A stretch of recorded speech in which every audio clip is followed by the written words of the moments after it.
बिस्मिल्लाहिर्रहमानिर्रहीम, अस्सलाम वालेकुम। प्रोग्राम एक्सपर्ट्स में मैं आपको खुशामदीद कहूँगी। नाज़रीन, आज यौम दिफ़ा पाकिस्तान है। आज के रोज़ 6 सितंबर 1965 को भारत ने पाकिस्तान के ख़िलाफ़ जंग का ऐलान किया। नाज़रीन, ये वो दिन है जब अवाम और फ़ौज मुत्तहिद होकर दुश्मन के ख़िलाफ़ लड़ी और उसके नापाक अज़ाइम को खाक में मिलाया। पाक फ़ौज ने भरपूर जवाबी कार्रवाई करते हुए भारतीय हमले को पसवा किया और उन्हें भारी नुकसान पहुँचाया। ये वो दिन है जिस दिन कुर्बानियों, जुर्रत और बहादुरी की नई दास्तानें रकम की गई। कौम के शहीदों और गाजियों ने पाकिस्तान की बका को यकीनी बनाया। कौम अपने शहीदों और गाजियों को सलाम पेश करती है।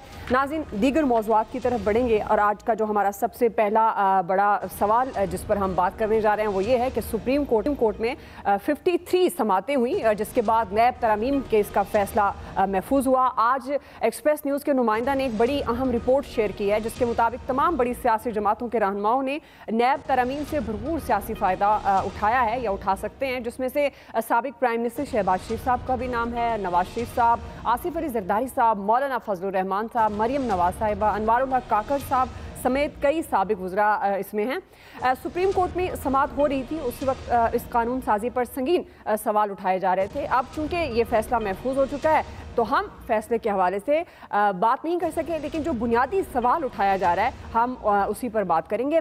मैं पैनल करवा देती हूँ। प्रोग्राम में मौजूद हैं अयाज खान साहब, आमिर इलियास राना साहब, नवीद हुसैन साहब, फैसल हुसैन साहब और मोहम्मद इलियास साहब। मैं आप सबको खुशामदीद कहूँगी।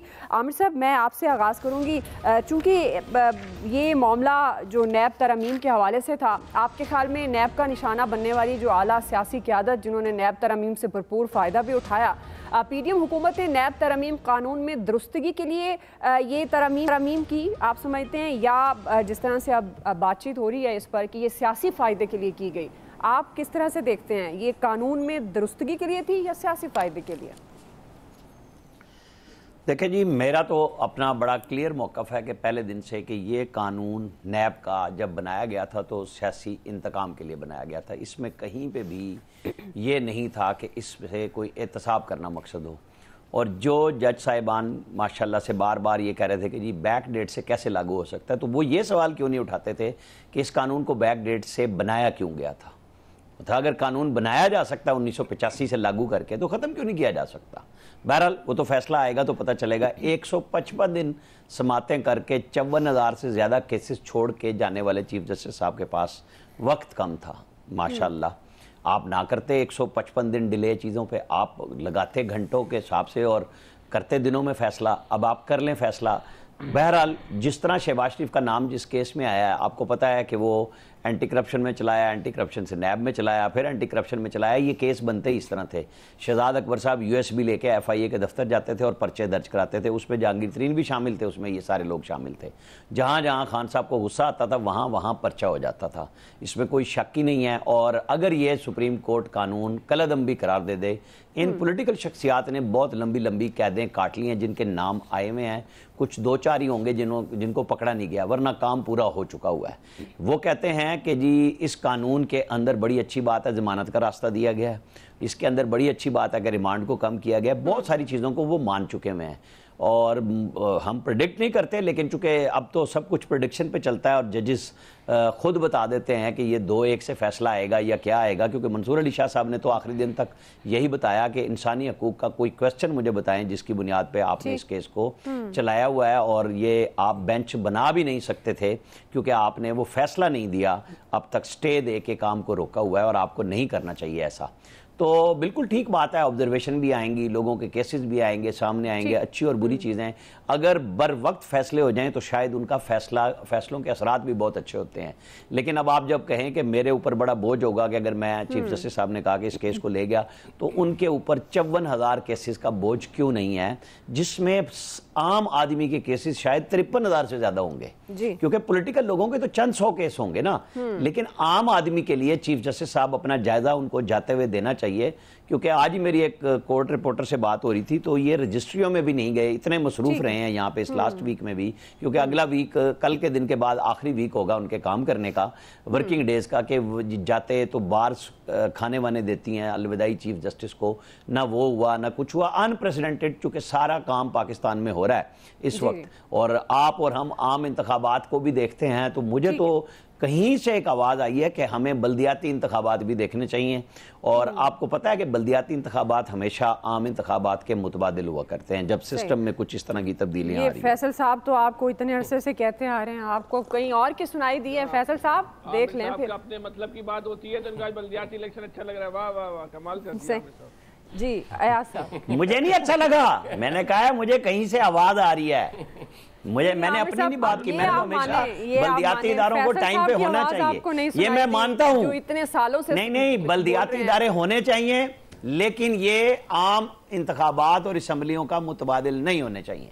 मेरा कहने का मकसद हमेशा से ये रहा है। जनरल मुशर्रफ को भी मुतबादिल के तौर पे याद आए थे और ज़ियाउल हक को भी। लेकिन रौला तो वही है ना राना साहब, जब सियासी क़यादत करा ही नहीं सकती इलेक्शन किसी खौफ की वजह से, तो फिर जाहिर है मुतबादल निज़ाम ही आना ना। आप इमरान खान ने पूरे टेन्योर में नहीं कराए अपने बल्दियाती इलेक्शन, यही रोला ना, तो फिर वो पंजाब में फिर मुतबादल ही आएगा ना। फिर आप क्यों मतलब ये समझते हैं कि वो मुतबादल नहीं होगा? फिर जाहिर है मुतबादल ही। अल्टरनेट सोल्यूशन सोलर पैनल है।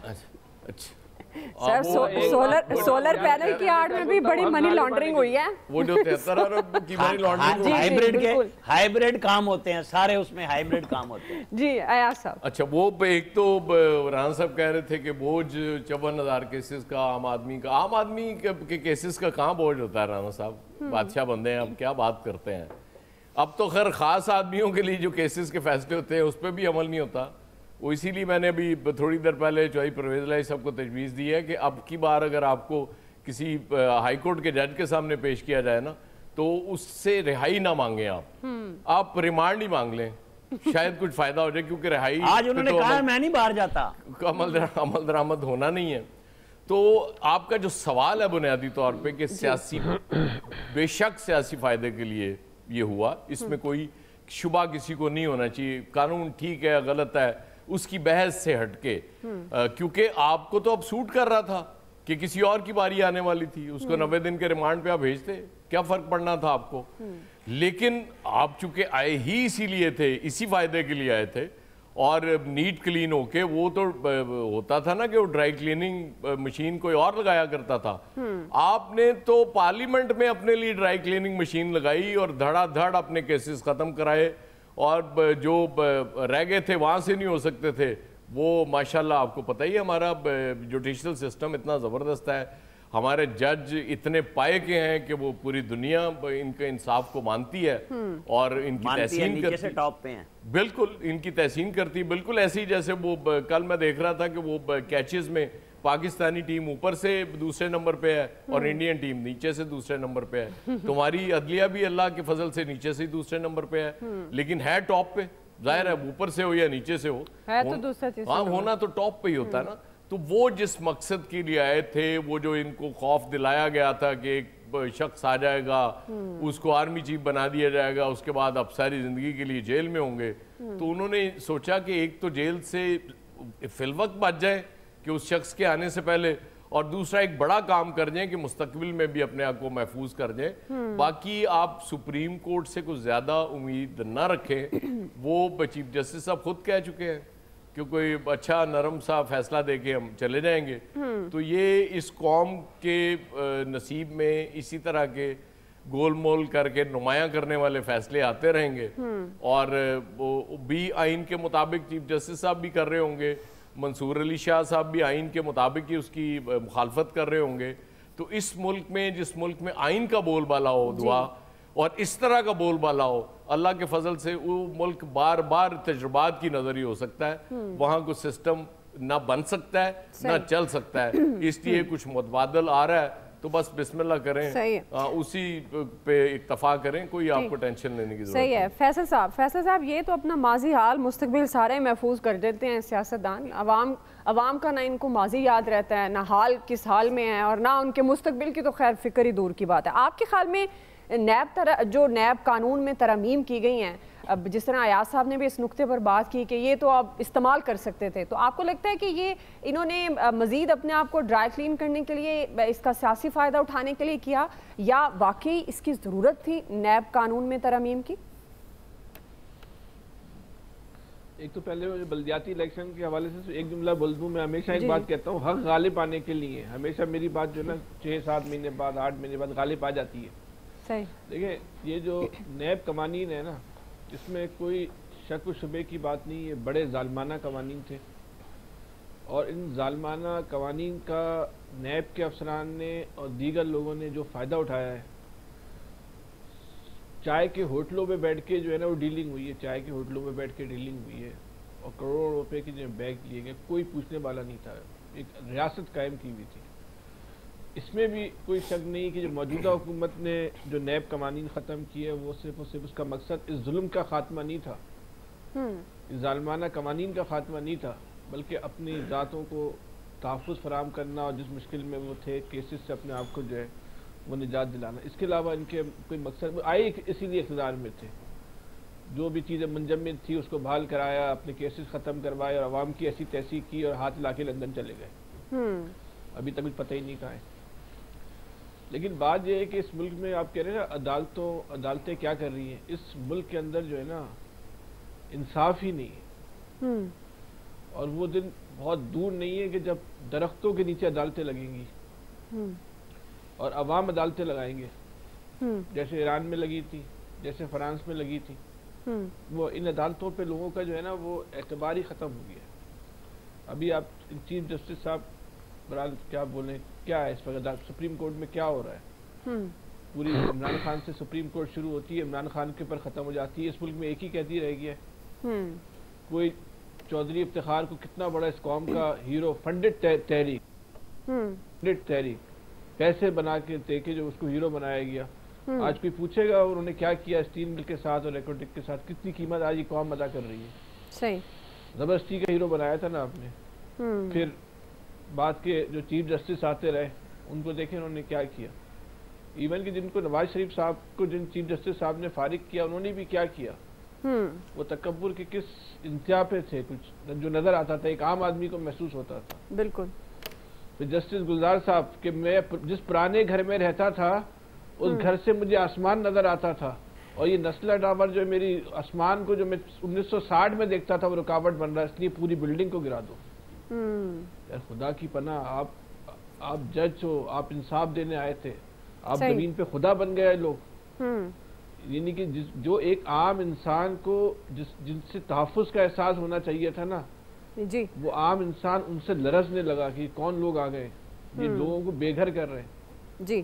पूरी बिल्डिंगें गिरा दी, कमजोरों की, ताकतवरों की नहीं। ताकतवरों का सिर्फ जिक्र आया रिमार्क्स में, उनके फैसलों में जिक्र नहीं है। ठीक है, आम आदमी की जो है ना ऐसी तैसी करके रख दी। इस मुल्क में जो है ना अदालतें नहीं, इंसाफ का वजूद ही खत्म हो गया है, वजूद खत्म हो चुका है इस मुल्क के अंदर से। और जो रियासत इंसाफ ना हो ना तो वो रियासत चल नहीं सकती। ठीक है, हज़रत अली का कौल है, कुफर का निज़ाम रह सकता है, जुल्म का नहीं रह सकता। ठीक ठीक, बिल्कुल दुरुस्त कह रहे हैं नवीद साहब। जाहिर है फैसला महफूज है, तो चल रहा है भाई। क्या दूरदर्श असरात होंगे इस फैसले के, और आप कैसे देखते हैं नैब कानून में तरमीम? क्या ये वक्त की ज़रूरत थी या ये सियासी शख्सियात को फ़ायदा पहुँचाने के लिए की गई? मेरे ख्याल में दुआ जो इमरान खान साहब ने और पीटीआई का जो नैरेटिव था उसको तो पीडीएम की गवर्नमेंट ने पीटीआई को विंडिकेट कर दिया। वो इमरान खान साहब यही कहते थे कि इनको कुछ गरज नहीं है, ये सिर्फ अपने ये NRO 2 मांग रहे हैं, ये अपने केसेस जो है वो ख़त्म करवाना चाहते हैं, और वो उन्होंने सच साबित कर दिया। आप ये देखें कि वही नैब के कवानीन में जो तरामीम हुई उसका फ़ायदा किसको हुआ?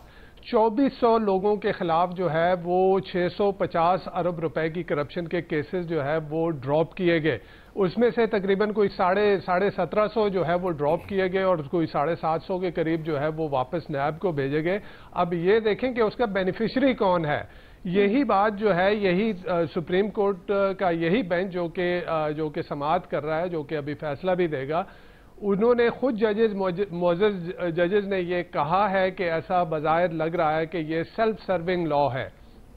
उसके जितने भी बेनिफिशरीज थे उसमें तकरीबन मेरे ख्याल में 85 to 90% वो लोग थे जो कि पार्लियामान में बैठे हुए थे, वो लोग थे जिनका ताल्लुक पीडीएम की जमातों से था। अच्छा, मजे की बात यह है कि फिर ये उस पार्लियामान ने ये कानून पास किया जो पार्लियामान खुद अधूरी थी, जहाँ पे जो है वो अपोजिशन के नाम पे मजाक हो रहा था, जहाँ पे बराए नाम एक अपोजिशन बैठी हुई थी। तो ऐसा कानून, और फिर आप ये भी देख लें कि जो कानून साजी की गई इस पार्लियामान में, तो जाते जाते जो है वो तो इन जो पीडीएम की जमातों के लोग खुद ही ये बात कह गए कि जी हमने इस पार्लियामान का हिस्सा होने पे हमें जो है वो शर्म आ रही है, क्योंकि इस पार्लियामान ने कोई मफाद आमा का कानून, मफाद आमा के लिए कोई कानून साजी नहीं की, मफाद आमा का कोई कानून नहीं बनाया। जो कवानीन बनाए उन्होंने अपने लिए बनाए,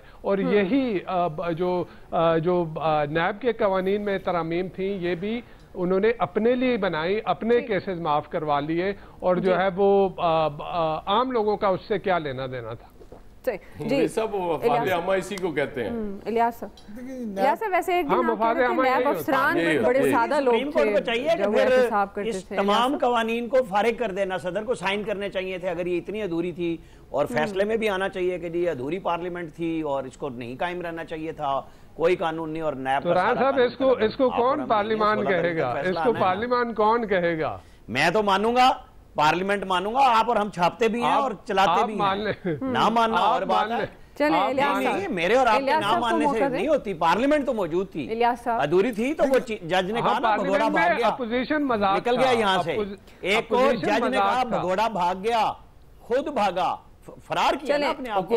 अगली दफा तो बेहतर बना और केपी असेंबली भी तोड़ दी, तो ये तो कोई मसला नहीं है ना। आपको किसी ने जबरदस्ती तो नहीं की। फैसल साहब जी, तो अब उस गुस्से और गम में हम कैसे शामिल हो सकते हैं? हमारे सर जजेस प्रोग्राम में हमारे इलियास भाई को जजेस कह रहे हैं अधूरी पार्लियामान थी। जी फैसल साहब, और जजन की पता इस प्रोग्राम में हमारे इलियास भाई को कोई दर्जा है जो अपोजिशन लीडर, इनकी कोई बात नहीं करने देता इनको।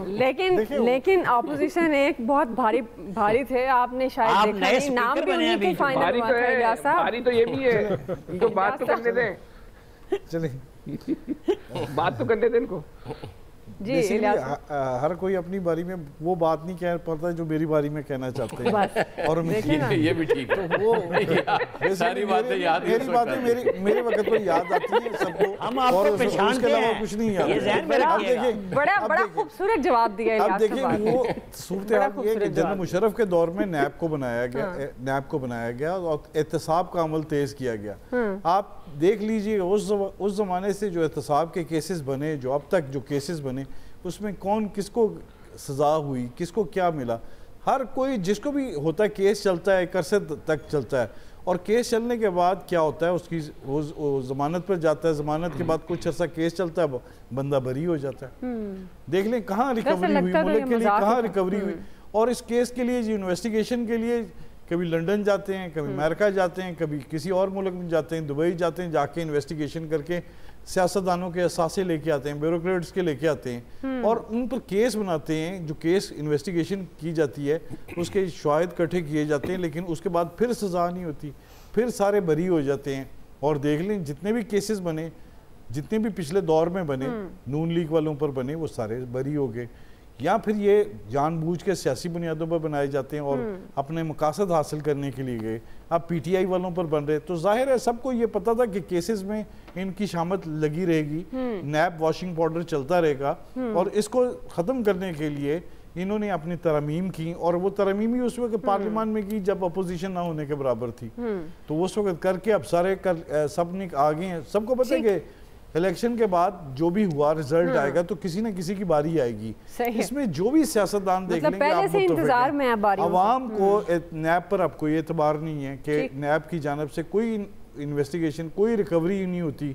लोगों के देखें कितने लोगों के कोऑपरेटिव के पैसे डूब गए, फिर उसके बाद देख लें लोग मर गए, खप गए, और अब सोसाइटियों के डूब गए। रोज फ्रॉड होता है लेकिन रिकवरी कहाँ होती है? ना जो सियासतदान मुल्क के अरबों रुपए लिखे। नैब का ये हिसाब लगा लें, बुजदार साहब को पकड़ नहीं सके, 16-17 नोटिस कर चुके, लेकिन अभी तक उनको साईं लोग नहीं पकड़े, साईं को कोई गिरफ्तार नहीं कर सका, बल्कि नैब पर बुरा साईं को देखो। और ये हालात देख लें, अब तो ये चाहिए कि नैब पर भी एक अदारा बना देना चाहिए जो नैब के अफसरान की इन्वेस्टिगेशन करे, एहतसाब करे उन अफसरान का। बिल्कुल, आपकी फल फूल के मोटे हो चुके हैं। जी बिल्कुल, आपकी बात दुरुस्त है। अनफॉर्चुनेटली हम नैब की जब बात करते हैं, एहतसाब की बात करते हैं, हम कहते हैं कि हमारे सिस्टम को क्लीन, एक अकाउंटेबिलिटी होगी, लेकिन अब ये अकाउंटेबिलिटी कम, लेकिन सियासी इंतकाम का जो तासुर है वो बहुत ज़्यादा सामने आता है। अब ये गैर मुतनाज़ सा इदारा जिसको अब समझा जाता है, और वो इसी तासुर के लिए कि ये सियासी इंतकाम का निशाना बनाया जाता है, क्योंकि एक हुकूमत के होते हुए जो दूसरी ऑपोजिशन होती है उन पर केसेस बनते हैं, जब वही ऑपोजिशन हुकूमत में होती है तो वो अपनी ऑपोजिशन पर केसेस बनाती है। तो ये मामला इसी तरह से चलता रहता है। राय आपने जानी एक्सपर्ट्स की। ब्रेक लेते हैं, ब्रेक से वापस आएंगे। दूसरा सवाल, निगरान वज़ीर तवानाई मोहम्मद अली कहते हैं कि चोरी खत्म होने और बिल अदा करने तक आवाम को सस्ती बिजली नहीं दे सकते। हम सवाल ये रखेंगे, क्या निगरान हुकूमत बिजली चोरी, लाइन लॉसेस और बिलों की अदम अदायगी का बोझ आवाम पर डालने में हक पर जानी है? राय लेंगे ब्रेक के बाद। नाज़रीन, अवाम बिजली के बिलों की वजह से परेशान हैं, लेकिन आज निगरान वज़ीर तवानाई मोहम्मद अली ने वाज़ेह अल्फाज में ये बता दिया है कि जब तक बिजली चोरी ख़त्म नहीं होगी, लोग बिल अदा नहीं करते, उस वक्त तक आवाम को सस्ती बिजली नहीं मिलेगी। अब वज़ीर तवानाई मोहम्मद अली ने यह भी बताया कि हर इलाके में अलग अलग सतह पर बिजली चोरी हो रही है। मुल्क में 589 अरब रुपए की बिजली चोरी हो रही है या बिल अदा नहीं किए जा रहे। हमें मुल्क में होने वाली बिजली की जो चोरी है उसको रोकना है। वफाकी वज़ीर ने यह भी कहा कि बिजली चोरी या बिल अदा ना करने के बायस दीगर सार्फिन पर बोझ पड़ता है। जब तक बिजली चोरी खत्म नहीं होती और लोग बिल अदा नहीं करते, उस वक्त तक आवाम को सस्ती बिजली नहीं मिलेगी। नाज़रीन, ये अपनी नौइयत की अनोखी बात है कि वो लोग जो बिजली चोरी करते हैं या बिल अदा नहीं करते वो तो मज़े में है, लेकिन जो पहले ही बिल अदा करते हैं उन पर ये डबल बोझ डाल दिया जाता है। इसी मुनासबत से हमारा सवाल होगा एक्सपर्ट्स के लिए दूसरा बड़ा। हमीद साहब, मैं आपसे आगाज़ करूँगी। ये जो निगरान हुकूमत ने बिजली चोरी, लाइन लॉसेस और बिलों की अदम अदायगी का बोझ अब आवाम पर डालने को वो दुरुस्त कह रहे हैं, वज़ीर तवानाई कह रहे हैं कि जब तक ज़ाहिर है बिजली चोरी और लोग बिल नहीं देते हैं तो उस वक्त तक तो बिजली सस्ती नहीं हो सकती। तो आपको लगता है कि ये इक़दाम दुरुस्त है? दुआ, मेरे ख्याल में बिजली चोरी के ख़िलाफ़ अगर एक्शन लिया जाता है तो इसकी तो किसी भी तरह से जो है वो मजम्मत नहीं की जा सकती या इसको बुरा नहीं कहा जा सकता। लेकिन इसके साथ साथ जो सबसे इम्पॉर्टेंट चीज़ है वो ये है कि क्या ये जो बिजली जिस रेट पे आवाम को मिल रही है पाकिस्तान पे, आप पूरे रीजन में कंपैरेटिव एनालिसिस करें, क्या इस रेट पे बिजली मिलनी चाहिए? अच्छा, फिर दूसरी बात यहाँ पे जो आपने बात कही कि हमारी जो सियासी अशराफिया है, क्या उसको इस अवाम का एहसास भी है? मैं आपको एक अप्रैल 2021 की रिपोर्ट, UNDP की रिपोर्ट है, जिसमें कहा जा रहा है कि हर साल पाकिस्तान की सियासी अशराफिया को माशी मराहत तकरीबन 17.4 अरब डॉलर की माशी मराहत जो है वो दी जाती हैं। 17.4 अरब डॉलर पर ईयर। आप देख लें कि 6 अरब डॉलर के लिए हमने IMF के सामने जो है वो क्या कुछ नहीं किया, क्या क्या हमने नाकें नहीं रगड़ ली। हमारे मसला ये होता है कि जितने भी हमारी सियासी अशराफिया वो अपनी मराहत को तो कभी ख़त्म नहीं करेगी। क्यों नहीं करेगी? बेसिकली क्योंकि उनके अपने मफादात जो हैं वो उन पे ज़रब आती है। हमने देखा पिछली गवर्नमेंट में, PTI की गवर्नमेंट ने, इमरान खान साहब आए और बड़ा एक ऑस्टेरिटी का हमें जो है वो सबक दिया और कहा कि जी वो प्राइम मिनिस्टर हाउस की भैंसें तक बेच दी गई, गाड़ियां बेच दी गई और प्राइम मिनिस्टर को यूनिवर्सिटी बनाने का। लेकिन हुआ क्या? हासिल क्या हुआ? यही बात अभी की ये गवर्नमेंट है कि जो PDM की पिछली गवर्नमेंट गुजरी है, आप उठा के देख लें कि उस PDM की गवर्नमेंट ने जाते हुए आखिरी माह में तकरीबन कोई 950 अरब रुपए का कर्जा जो है वो ऐड किया है पाकिस्तान की जो उसकी डेट बर्डन है उसमें।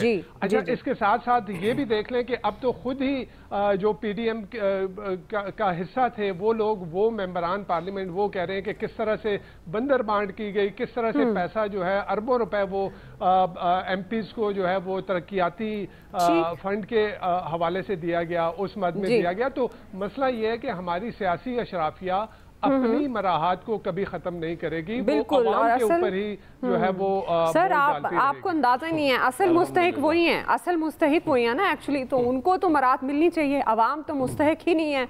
जी अयाज साहब। दुआ, हमारे एक अदाकार बहुत बड़े, अल्लाह जन्नत नसीब करे, मोहम्मद अली, उनका भी नाम चूंकि मोहम्मद अली था। जी जी। तो वो एक सीन उनका बड़ा मशहूर हुआ करता था, जब अदालत में वो जाके जज के सामने बोलते थे ना, जज साहब, तो जज डर जाया करता था।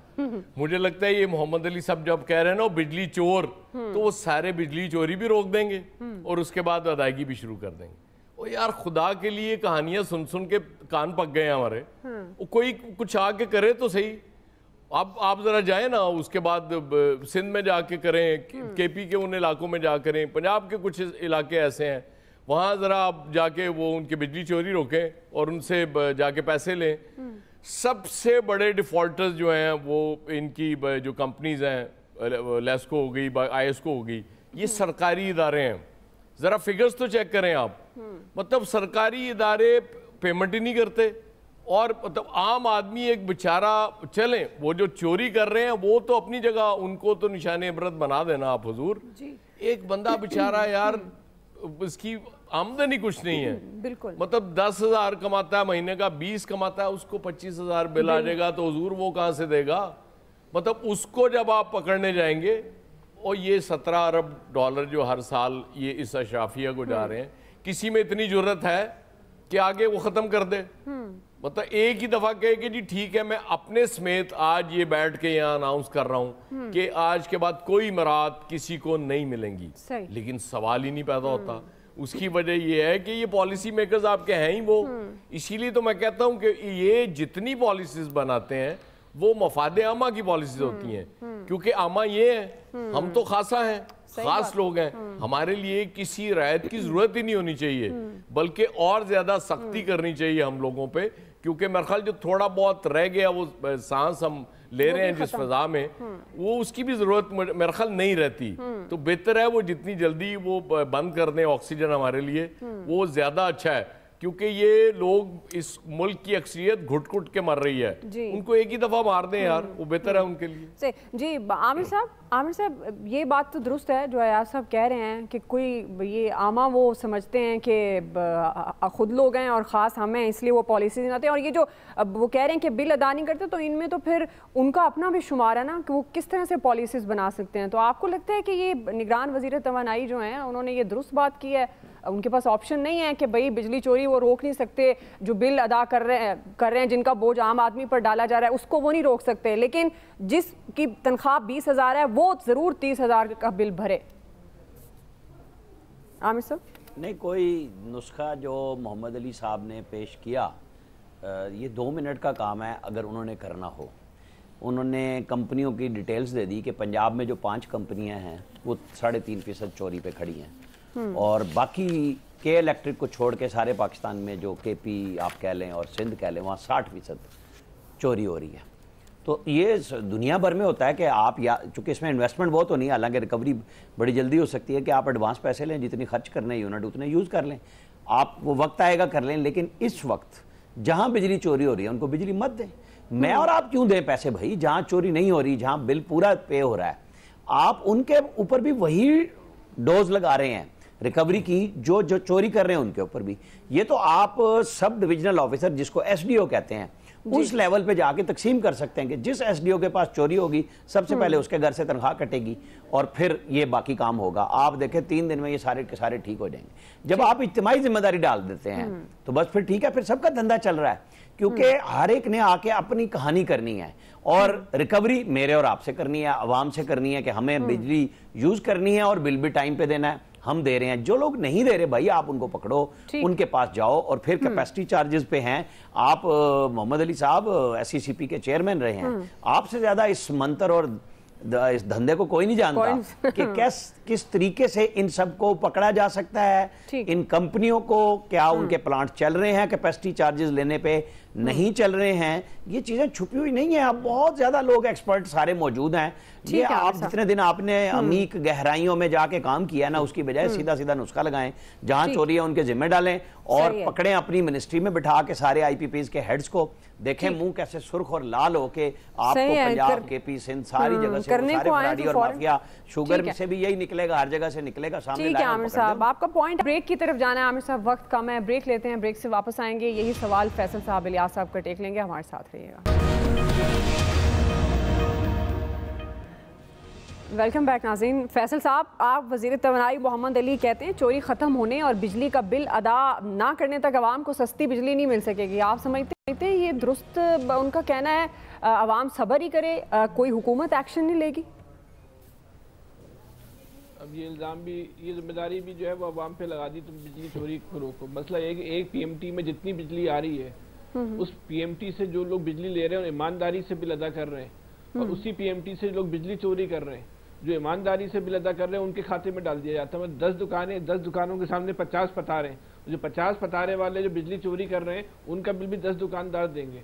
देखिए, ये जो बिजली चोरी, लाइन लॉसेस, ये जो ज़बरदस्ती के जो बिजली देने वालों पर डालने, बिल्कुल उसी तरह है जैसे तनख्वाहदार आदमी टैक्स है ना, उसकी जो गर्दन फंस गई है, उल्टी चोरी से ज़िबा कर दो। बस जो बिल दे रहा है उसको तबाह बर्बाद कर दो। तू फंस गया, अब तुझे नहीं छोड़ना, हमने तुझे नचोड़ लेंगे। ये कोई तरीक़ेकार है? ये निज़ामी हुकूमत इस तरह चलती है। लेकिन मैं आपको बड़ी एक अहम बात बताता हूँ। जी जी, ये बिजली जो इजाफी बिल लोग दे रहे हैं ना, इसमें बिजली चोरी का भी एक फैक्टर है, एक लाइन लॉसेस का है वो भी दे रहे हैं, और एक आमिर साहब जैसे लोग भी हैं। ये मैं बहुत संजीदा बात कर रहा हूँ, जी मजाक जी, में मत लीजिएगा। कैसे ये जो कैपेसिटी चार्जेस के नाम छोटी सी बात इसमें बताना चाह रहा हूँ, अगर मेरी बात सुन लें। ये बहुत संजीदगी से खबर एक नई आई है। नहीं, छोटी सी बात। वफाकी सेक्रेटरी दाखिला अब्दुल्ला सुंबल का इंतकाल हो गया लाहौर में। बड़ी अफसोसनाक यंग एज में थे ये, और लाहौर में ही थे, और अभी इनको सेक्रेटरी दाखिला लगाया था, एडिशनल सेक्रेटरी इंचार्ज। अभी हमारे साथी हैदर नसीम ने खबर दिया है, बड़ी अफसोसनाक खबर है। ठीक ठाक थे माशाल्लाह, और ये है इंसान के। अल्लाह ताला उनके अहले खाना को सब्र अता करे, हमारा अफसोस उनके साथ। जी फैसल साहब, आप कंप्लीट करें। देखिए, ये जो सोलर है ना, सोलर का जो हो रहा है, सोलर जो लोग अपने घरों में लगा रहे हैं, आम आदमी तो नहीं लगा पा रहा, तबका इशाफिया लगा रही है, वो जो बिजली बच रही है जो लोग, तो उसके पैसे भी उन लोगों से लिए जा रहे हैं कैपेसिटी चार्जेस के नाम पर, कि वो जो बिल अदा कर रहे हैं। जी ठीक है, इतना बड़ा फ्रॉड है। मिसाल के तौर पर अगर एक मोहल्ले में 10 लोगों ने वो लगा लिया सोलर सिस्टम और 5 घरों ने नहीं लगाया, तो वो जो उस 10 लोगों की बिजली, ठीक है फैसल साहब। जी इलियास साहब, ठीक है फैसल, टाइम कम है। इलियास ये इस पे क्वेश्चन है, क्लियर करना पड़ेगा। लाइन लॉसेस और जो बिजली चोरी है इसकी रोकथाम तो होनी चाहिए, हर गवर्नमेंट में होनी चाहिए। लाइन लॉसेस के क्या आम सारफ इसको पे करता है, बिजली चोरी का भी बिल इन पर ही पड़ता है। तो इसको रोकने के लिए तो गवर्नमेंट को पहले इकदाम करना चाहिए थे, और उन जो लोगों की वजह से होता है उन लोगों को सामने लेके आना चाहिए कि उनकी कैपेसिटी नहीं है कि बिजली को रोकें और लाइन लॉसेस वगैरह रोकें। अब ये लाइन लॉसेस वगैरह है, ये थोड़ा थोड़ा नहीं, ये बिलियंस रुपए में जाता है, और ये एक्स्ट्रा सारा आवाम को पे करना पड़ता है। तो ये जो है, जो सर्कुलर डेट, ये जो चीज़ें बनती हैं, इसको रोकने के लिए गवर्नमेंट की अपनी गवर्नेंस ठीक करनी चाहिए, ताकि आम आदमी को रिलीफ देने के लिए, ये तमाम रिलीफ दिया जाए तो मसला नहीं है। 15 अरब रुपए लेने के लिए इनको तरले डालने पड़ रहे हैं IMF के लिए, तो ये 500-600 अरब रुपया बनता है ये लॉसेस वगैरह। बिल्कुल सही, आपका पॉइंट आ गया। बस वक्त खत्म हो गया। आप सबका बहुत शुक्रिया। आज के एक्सपर्ट से इतना ही। फीडबैक दीजिएगा। ख्याल रखिए। अल्लाह हाफिज़।